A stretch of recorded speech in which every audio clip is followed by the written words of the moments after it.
Queridos, nós estamos indo para o terceiro capítulo da nossa série de outubro, Lute pela sua igreja. E hoje à noite nós vamos meditar na Epístola de Paulo aos Efésios, no capítulo 4, verso 1. Então, abra lá comigo, por favor. Epístola de Paulo aos Efésios, capítulo 4.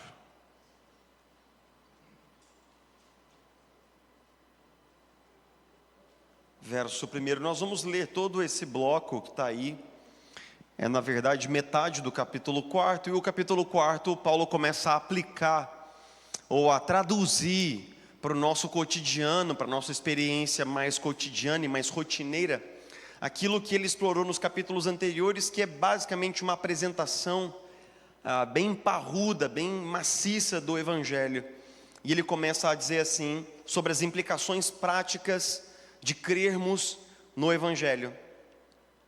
Como prisioneiro no Senhor, rogo-lhes que vivam de maneira digna da vocação que receberam. Sejam completamente humildes e dóceis. Sejam pacientes, suportando uns aos outros com amor. Façam todo o esforço para conservar a unidade do Espírito pelo vínculo da paz. Há um só corpo e um só Espírito. Assim também, como a esperança para a qual vocês foram chamados é uma só. Há um só Senhor, uma só fé, um só batismo, um só Deus e Pai de todos, que é sobre todos, por meio de todos e em todos. E a cada um de nós foi concedida a graça, conforme a medida repartida por Cristo. Por isso é que foi dito, quando ele subiu em triunfo às alturas, levou cativos muitos prisioneiros e deu dons aos homens. Que significa ele subiu, senão também que havia descido às profundezas da terra? Aquele que desceu é o mesmo que subiu acima de todos os céus, a fim de encher todas as coisas. E ele designou alguns para apóstolos, outros para profetas, outros para evangelistas e outros para pastores e mestres, com o fim de preparar os santos para a obra do ministério, para que o corpo de Cristo seja edificado, até que todos alcancemos a unidade da fé e do conhecimento do Filho de Deus. Vamos ler esse trechinho juntos? E cheguemos à maturidade, atingindo a medida da plenitude de Cristo. O propósito é que não sejamos mais como crianças, levados de um lado para outro pelas ondas, nem jogados de cá e para lá por todo vento de doutrina, e pela astúcia e esperteza de homens que induzem ao erro. Antes, seguindo a verdade em amor, cresçamos em tudo naquele que é a cabeça, Cristo. Dele, todo o corpo ajustado e unido, pelo auxílio de todas as juntas, cresce e edifica-se a si mesmo, em amor, na medida em que cada parte realiza a sua função.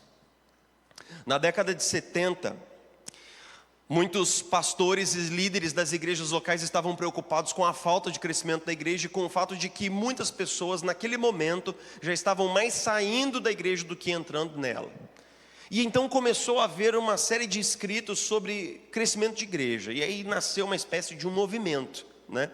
Esse movimento começou maneiro, começou assim com umas ideias e tal, provocativas, e tentando romper um pouco com aquele tradicionalismo exacerbado de muitas igrejas à época. Mas, como muitos movimentos, ele logo foi perdendo um pouco a direção, e ele acabou se tornando uma espécie de neurose. Igrejas cheias de ansiedade a respeito dos resultados, ansiosas a respeito das suas taxas de crescimento, preocupadas com números, com processos e projetos. Uma percepção interessante é que essas palavras que nós usamos, elas são marcadamente originárias do mundo corporativo: sucesso, resultado, crescimento, processos, projetos, indicadores. O problema não é a igreja se preocupar ou usar processos e projetos. Eu acho até que nós devemos usar o que tem de melhor para organizar aquilo que nós fazemos aqui. Mas o problema é quando nós transformamos um meio em um fim. E aí então a igreja passa a ficar obcecada com os resultados, e ela se torna uma espécie de um empreendimento religioso, um negócio da fé, uma empresa eclesiástica, as pessoas deixam de ser ovelhas, pessoas que têm uma história, pessoas que têm sentimentos, pessoas que passam por momentos difíceis, para serem engrenagens numa grande máquina que precisa funcionar. Não se pensa uma igreja para as pessoas, se pensa pessoas para a igreja, porque nós precisamos compor os nossos quadros.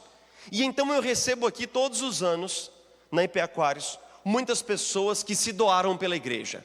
Muitas pessoas que serviram, acordaram cedo, foram lá, tinham um ministério, tiravam dinheiro do bolso e davam sangue pela obra da igreja local e pela causa da obra de Deus. Mas em determinado momento, por causa do sistema, essa pessoa foi descartada e foi jogada de lado. Foi simplesmente descartada como uma engrenagem que já não funciona mais, já não entrega tanto resultado. Nós estamos localizados num bairro conhecido por ser um bairro bastante corporativo. Se você anda pela rua, você vê homens engravatados fechando negócios apavoradamente no celular. E se você vai tomar um café com uma ovelha numa padaria, sempre tem uma reunião de business rolando por ali e pessoas discutindo negócios. Mas eu estou plenamente convencido de que nós não fomos plantados aqui para que o mundo corporativo nos influencie, mas para que nós possamos influenciar o que está acontecendo lá fora. Não é o nosso bairro que vai determinar como nós somos e como nós agimos como igreja, mas nós fomos chamados para mostrar um jeito de ser diferente. E é justamente por isso que nós precisamos superar essa neurose com o crescimento da igreja, e nós temos que lembrar a nossa missão, porque Deus mesmo nos capacita para a missão que Ele nos plantou aqui, derramando sobre nós dons espirituais. A missão é de Deus. Nós estamos engajados numa missão que não é nossa. Nós estamos cumprindo uma missão que nos foi dada. E esse que nos enviou em missão, Ele nos dá os recursos para que nós possamos cumprir a nossa missão. Então hoje eu vou falar abundantemente sobre dons espirituais. E eu quero só fazer um disclaimer aqui antes de ir para frente. Nós temos dons espirituais como uma expressão acontecendo em 4 livros da Bíblia: Romanos, Efésios, 1 Coríntios e 1 Pedro. Em todos esses livros nós temos a menção dos dons espirituais, maiormente por parte de Paulo, e aparecem listas de dons espirituais nesses livros. A maioria dos autores vai dizer que essas listas elas não são exaustivas, elas não estão ali para mostrar assim, olha, todos os dons espirituais que existem são esses daqui. Porque, por exemplo, o dom de música, ele não aparece em nenhuma lista conhecida do Novo Testamento. E nós não temos nenhuma dúvida de que Deus derrama dons de música na vida da igreja, dons artísticos na vida da igreja. Então essas listas elas não são exaustivas e elas consideram o dom espiritual de que perspectiva? Eles consideram que uma pessoa que nasceu de novo, que foi regenerada pelo Espírito Santo, no instante da sua conversão ela recebeu um dom espiritual. Nós não sabemos exatamente, em média, quantos dons as pessoas recebem. Existem pessoas que receberam muitos dons, como o apóstolo Paulo, por exemplo. Mas nós temos base bíblica segura para dizer que não há nenhum crente que não tenha pelo menos um dom espiritual. Se você foi regenerado, você recebeu pelo menos um dom espiritual.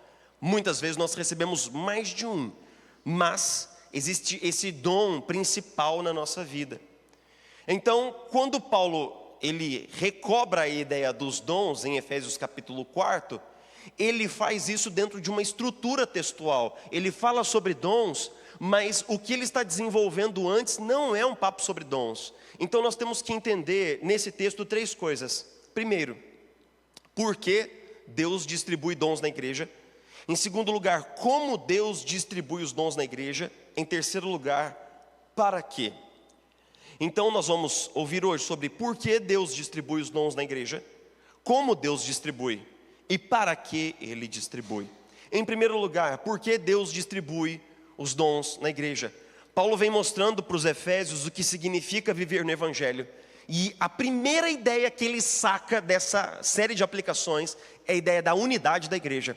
E ele fala assim: vivam de modo digno do Evangelho, que vocês possam estar unidos, porque existe um só corpo, um só batismo, um só Senhor. E ele destaca vários elementos de unidade do versículo 4 até o versículo 6. Mas, antes de destacar essa unidade, ele diz assim: sejam completamente humildes uns para com os outros, Sejam amáveis, dóceis, gentis, sejam pacientes e apoiem-se uns aos outros. Paulo diz que os dons, e aí então Paulo fala sobre os dons, né?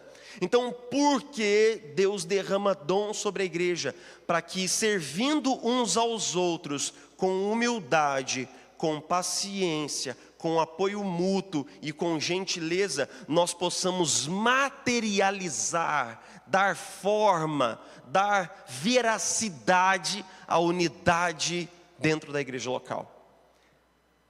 Os dons espirituais são o expediente pelo qual Deus quer que nós sirvamos uns aos outros em amor, de tal maneira que as pessoas lá fora olhem para dentro e vejam a unidade do corpo de Cristo acontecendo na prática, quando nós lavamos os pés uns dos outros. Mas você com certeza conhece essa série chamada Dr. House. Quem conhece Dr. House? Levanta a sua mão aqui. Ah, nossa, essa série é bem popular, que coisa legal. Ótimo. Dr. House, para quem não sabe, é um médico. E ele é um cara muito inteligente e muito talentoso. E aí então ele faz diagnósticos que ninguém consegue fazer. A pessoa chega lá no consultório dele e fala assim: doutor, eu estou aqui tremendo aqui, o olho da repimboca aqui, da parafuseta aqui. Aí ele fala: isso daí é não sei que, it, né? Então, o que ninguém sabe, ele sabe. Ele é um cara genial e por isso ele é respeitado. Mas ele é uma pessoa absolutamente intragável de se conviver. E todos nós conhecemos alguém assim. Uma pessoa que é muito dotada, uma pessoa que é muito inteligente, uma pessoa que é muito capaz e que até entrega muito resultado lá na empresa, né? Lá onde você trabalha. Mas conviver com essa pessoa é como uma pedra no sapato. Porque ela é cáustica, ela é crítica, ela é indócil, ela não é generosa, ela é dura, é difícil de mexer.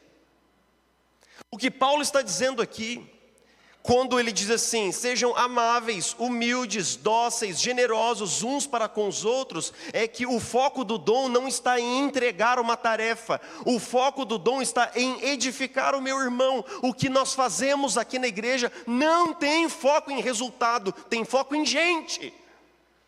Eu queria que isso entrasse no tutano da cabeça de muita gente com coca ao vivo.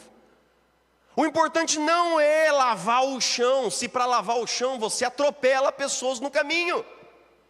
O importante não é entregar um resultado e uma tarefa bem feita, se no caminho do trabalho em equipe você solapa e desrespeita as pessoas. Porque a coisa mais importante não é o chão, não é a tarefa, não é o processo, não é o resultado. Porque não foi por nenhuma dessas coisas que Jesus morreu. Jesus morreu pelas pessoas. Mas muitas pessoas, elas importam para dentro da igreja a mentalidade corporativa, aonde o foco está na tarefa, no resultado e não nas pessoas. Meus irmãos, acreditem em mim. Acreditem em mim. É preferível conviver com alguém que talvez não seja tão competente quanto deveria, mas nós podemos investir na vida dessa pessoa para que ela seja mais competente e faça melhor o seu trabalho, do que conviver com alguém que é muitíssimo competente, mas cujo caráter é absolutamente impossível de se conviver. Porque caráter foi formado ao longo de 30, 40 anos, mas competência a gente capacita e a gente treina. Então lembre-se, por que Deus nos deu dons? Para que nós possamos edificar uns aos outros em amor. E quando nós perdemos isso de vista, nós não conseguimos edificar ninguém.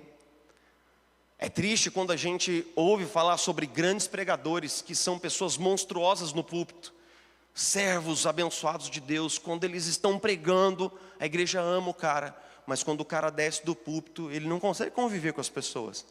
Ele não consegue ser dócil. Ele não consegue ser humilde. E eu poderia falar isso sobre uma série de outras atividades na igreja.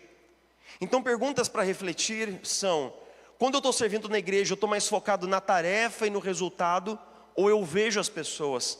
Como eu trato as pessoas do meu time quando o resultado não sai como eu quero? E se eu estou liderando no contexto da igreja, eu estou liderando com humildade, com gentileza, com paciência? O segundo ponto é como Deus distribui os dons. Logo depois de falar sobre unidade cristã, Paulo parte então para considerar a diversidade cristã, porque no contexto da igreja local, uma coisa não cancela a outra. Unidade não é uniformidade, mas a unidade é uma unidade que acontece na diversidade. Então depois dele falar assim, tem uma só fé, um só batismo, ele fala assim, e a cada um de nós foi concedida a graça, conforme a medida repartida por Cristo. E ele mostra o que isso significa no versículo 11. Ele designou alguns para apóstolos, outros para profetas, outros para evangelistas e assim por diante. Paulo agora considera cada um uma graça que foi repartida sobre cada um, transformando-se em um dom específico. A mesma ideia está lá em 1 Coríntios capítulo 12, versículo 11. Todas essas coisas, porém, são realizadas pelo mesmo e único Espírito, e ele as distribui individualmente a cada um como quer. Ou seja, como é que Deus distribui os dons? Ele não olha méritos, ele simplesmente distribui pela graça. Deus não olha assim, o Jefferson é um cara legal, deixa eu ver aqui, legal nível 6 de 10, então toma aqui esse pacotinho de dons aqui para você. Pô, mas o Vinícius é legal nível 10, você já viu como ele está bonito hoje? Ele está lindo, nível 10, toma um pacotão de dons aqui para você, né? Quer dizer, Deus não está olhando para os merecimentos, Deus derrama dons pela graça, o que quer dizer que não tem a ver comigo, não tem a ver com algo que eu tenha feito ou que eu possa fazer. Deus simplesmente faz assim por sua sabedoria, o que significa dizer, o meu lugar no time de Deus, quem escala é Ele. É Deus que diz qual lugar que eu vou ter no reino dEle, não sou eu que digo. No mundo corporativo, muitas vezes, se eu me esforço mais, se eu trabalho mais, se eu entrego mais resultado, eu vou sendo promovido, eu vou subindo uma ladeira corporativa. Eu vou deixando posições que supostamente são menos importantes para galgar posições mais importantes. E muitas vezes é tentador para nós importarmos essa mentalidade para dentro da igreja. Aonde eu começo aqui numa posição e eu vou subindo até me tornar um reverendo, né? Porque existe uma cadeia predatória que é assim, diácono, presbítero, seminarista, bacharel, licenciado, reverendo, né? Então, se eu for promovido direitinho, eu chego a reverendo. Meus irmãos, vou falar uma coisa para vocês do fundo do meu coração agora. E geralmente quando eu faço isso na live, eu falo isso na live, minha esposa lá em casa, ela fala que ela sente um arrepio nas costas quando eu falo assim, vou falar isso do fundo do meu coração, ela sente até um arrepio. Eu não estou aqui hoje pregando para você, porque eu sou mais crente do que você. Porque acredite em mim, eu não sou. Eu não estou pregando aqui para você porque eu sou mais maduro do que você na fé, porque eu não sou. Vocês entendem? Essa posição que Deus me dá, Ele me dá por sua graça. Não tem nada a ver comigo. Não tem nada que eu tenha feito que Deus tenha olhado e falado, rapaz, esse menino é bom, é? Colocar ele aqui nesse lugar aqui, ó. Não tem nada a ver com isso. Deus me disse, vai e prega. E eu obedeci e por isso eu estou aqui. Eu estou obedecendo um chamado que me foi dado pela graça. O que significa dizer que nós temos que estar contentados com o lugar que Deus vai me colocando no seu corpo. Meus irmãos, o que acontece muitas vezes na igreja é assim, existem funções no corpo de Cristo que são mais visíveis. Então o pessoal da banda que sobe aqui todo domingo, você sabe que ele está aqui. Você vê ele aqui, ok. Mas você sabe quem é que pediu o lanche que você vai comer daqui a pouco? Você sabe quem é que comprou o refrigerante geladinho, gostoso e colocou na geladeira que você vai tomar daqui a pouco? Você sabe quem é que faz o café? Você sabe quem foi que desenhou esse painel aqui? Quem foi que cortou? Quem foi que fez? Você sabe quem montou esses fios aqui da bateria? Você sabe o nome da pessoa que ligou o ar-condicionado antes de você chegar aqui? Ou você sabe o nome da pessoa que colocou a placa lá fora para que você pudesse chegar tranquilamente aqui na igreja? Essas são funções quase que invisíveis do corpo de Cristo e por isso parecem menos gloriosas, mas se elas não são feitas, o corpo de Cristo não funciona. Meus irmãos, olhe para essa estrutura aqui, nada disso existia em dezembro do ano passado, nada. Tudo que tem aqui, alguém colocou aonde está. Alguém lavou essa cadeira para você sentar. Alguém colocou esse paninho com todo cuidado na sua frente para você pegar o folder. E alguém imprimiu esse negócio que está aí. Nós não vemos essas funções, mas elas são essenciais. Então nós não deveríamos ter um tipo de ciúme ou um tipo de comparação com quem faz o quê. Paulo escrevendo aos Coríntios diz assim: o olho não pode dizer não preciso da mão, a mão não pode dizer não preciso do pé. Nós precisamos de um corpo completo. E muitas funções na igreja são invisíveis. Existe um time de chegada que chega antes do culto só para colocar as placas lá fora. Existem voluntários que preparam um lanche para você todo domingo. Existem voluntários que tiram o lixo que nós comemos todo domingo. Ele fica por último, ele saca e leva lá fora. Existem voluntários para absolutamente tudo que nós fazemos aqui na igreja.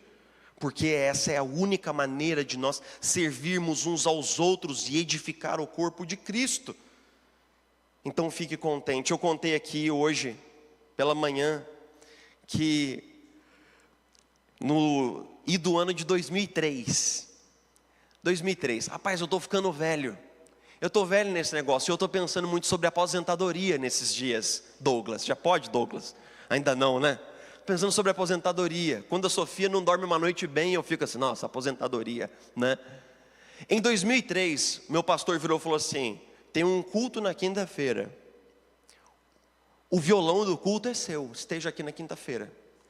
Só que eu morava na fazenda, 7 quilômetros de estrada de terra até a igreja. Então eu tirava o leite da tarde e 5 horas eu estava vestidinho e começava a marchar. Porque se eu não encontrasse uma carona, eu tinha que caminhar esses 7 quilômetros de estrada de terra a pé, chegar 1h30 antes, ligar o som, ligar a igreja, abrir tudo, afinar o violão e passar os louvores com o meu pastor.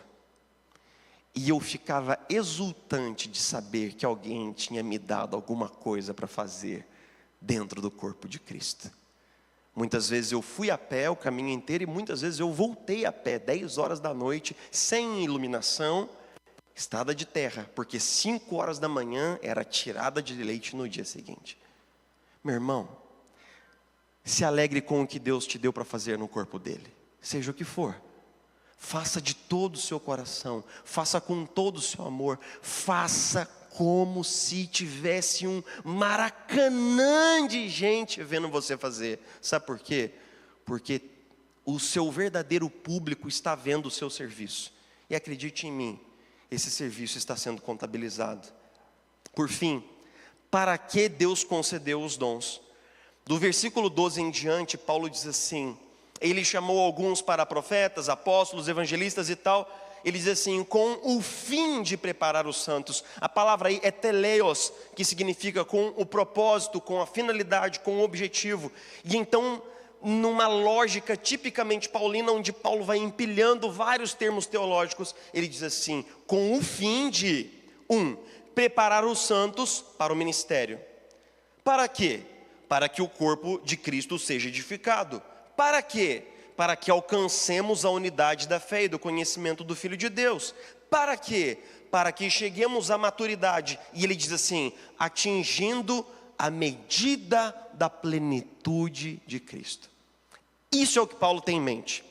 Ele fala assim: use o seu dom na vida do seu irmão, até que a plenitude da maturidade de Cristo se manifeste na vida desse indivíduo. Plenitude significa pleromatos, que é estar cheio, estar completo, estar pleno. Qual é o objetivo de nós usarmos os dons uns na vida dos outros?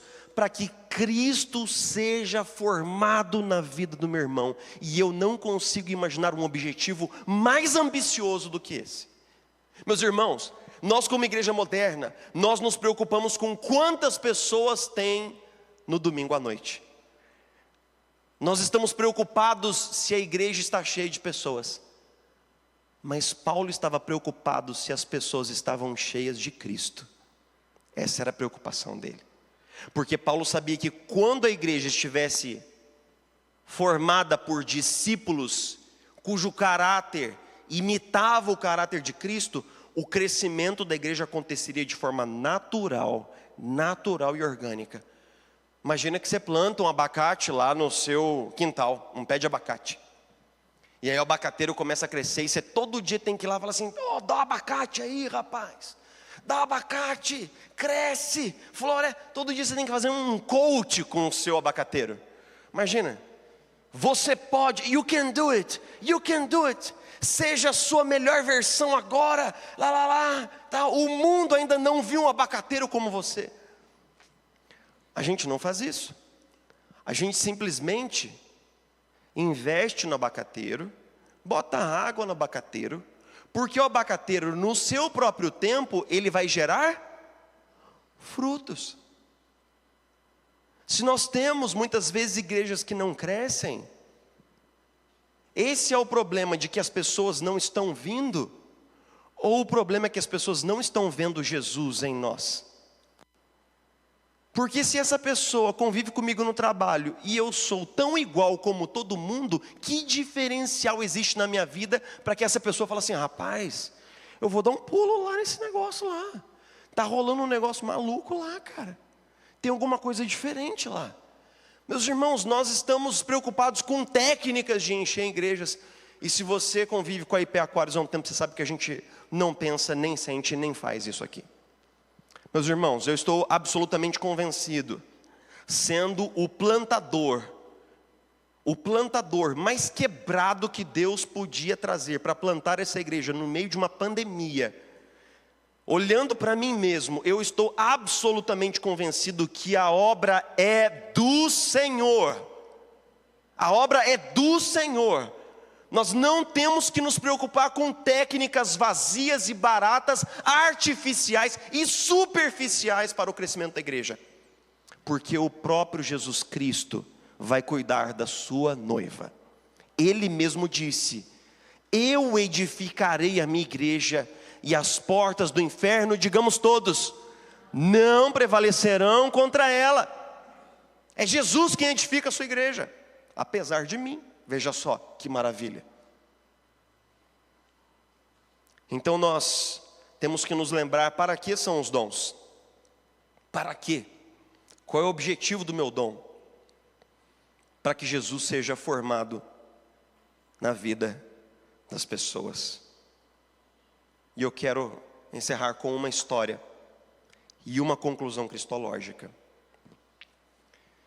Às vezes, quando nós pregamos aqui sobre dons espirituais, pode dar a impressão de que você não tem um dom porque você não sabe cantar, você não sabe pregar.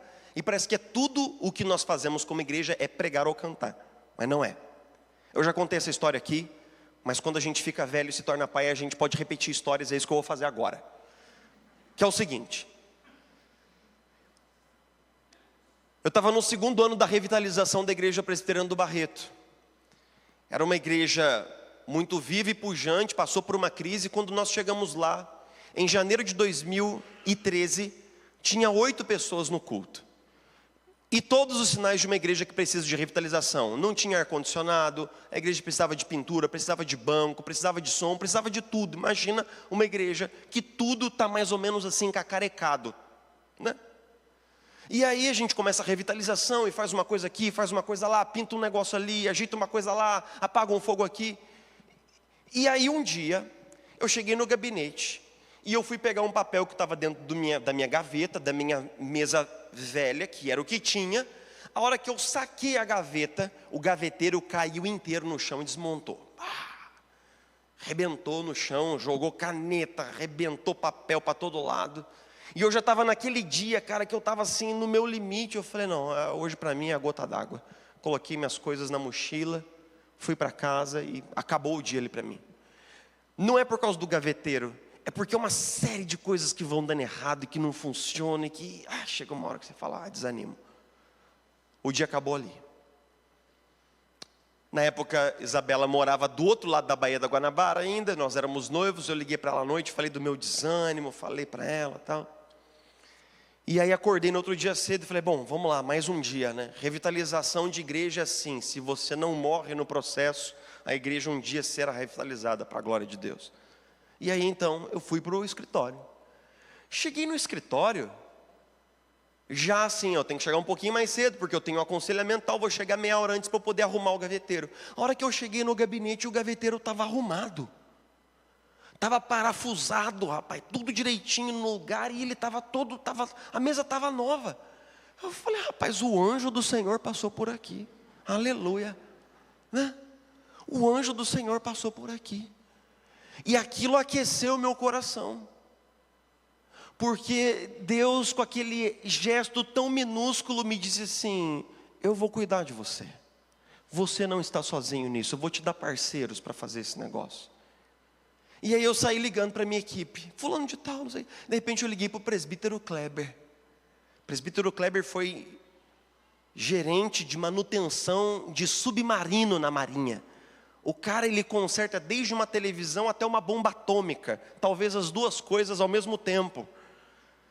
E eu falei, Kleber, foi você que arrumou a gaveta? Eu falei, ô pastor, eu fui lá deixar um negócio lá no seu escritório e eu vi lá que estava quebrado, e eu peguei minha caixa de ferramentas e arrumei sua gaveta. Mas não foi nada, pastor.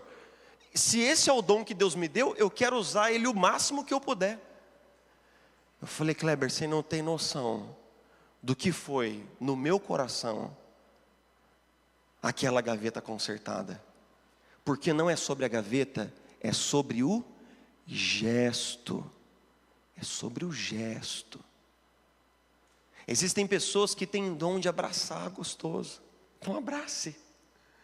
Existem pessoas que podem falar palavras positivas, então abençoe a vida do seu irmão com palavras.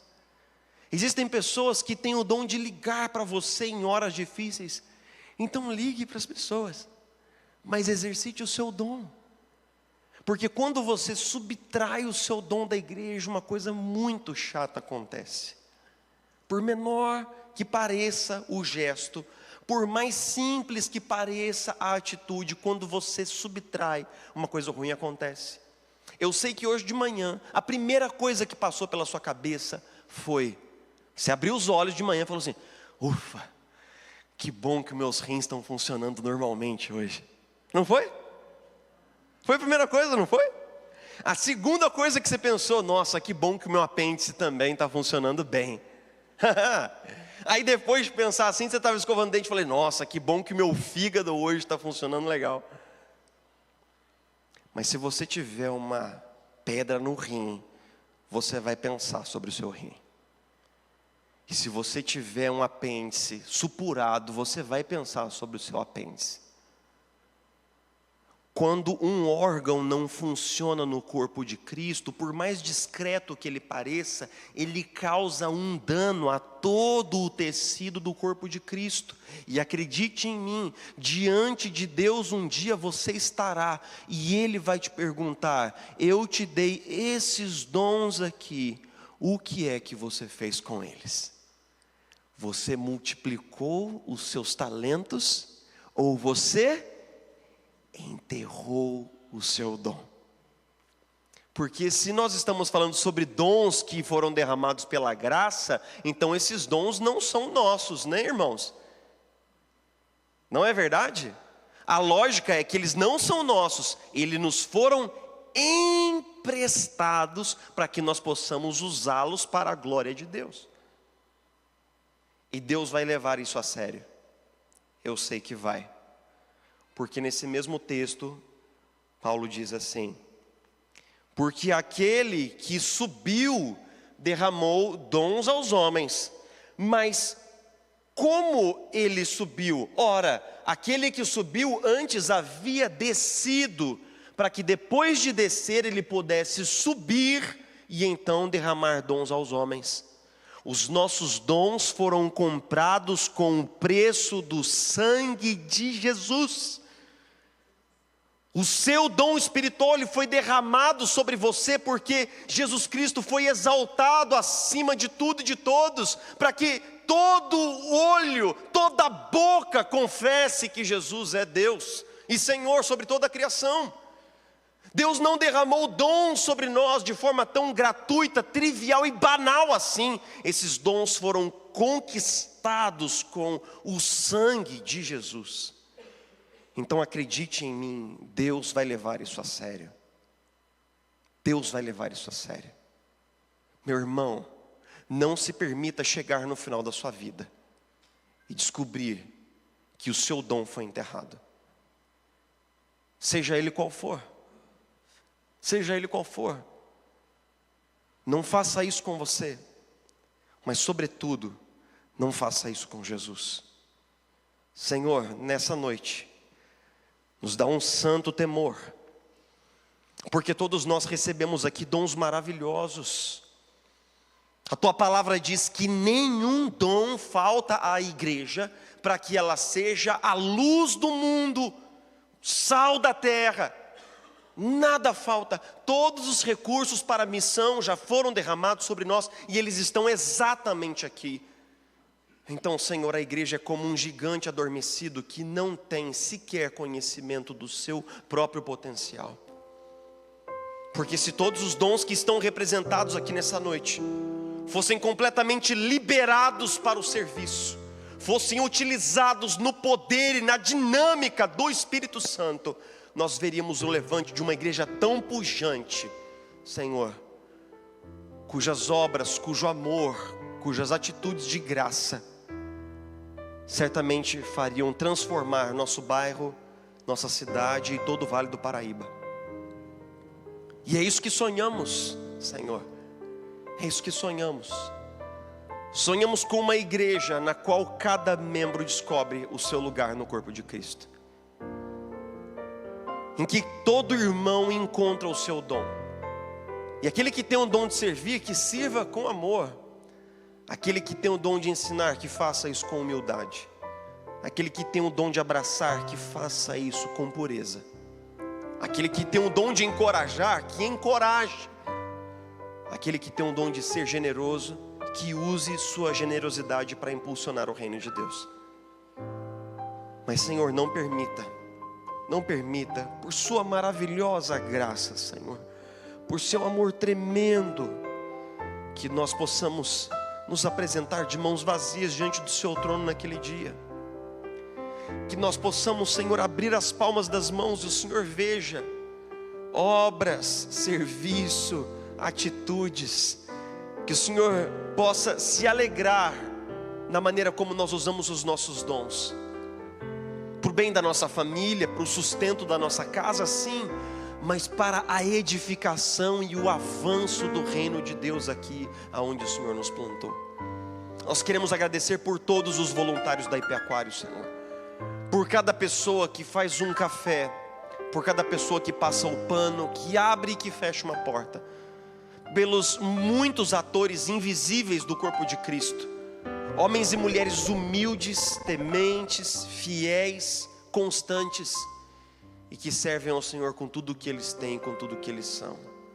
Nós te agradecemos, Senhor, e nós pedimos: levanta mais obreiros para a tua seara, levanta trabalhadores para a tua seara. Nós oramos, Senhor, em nome de Jesus. Amém. Amém.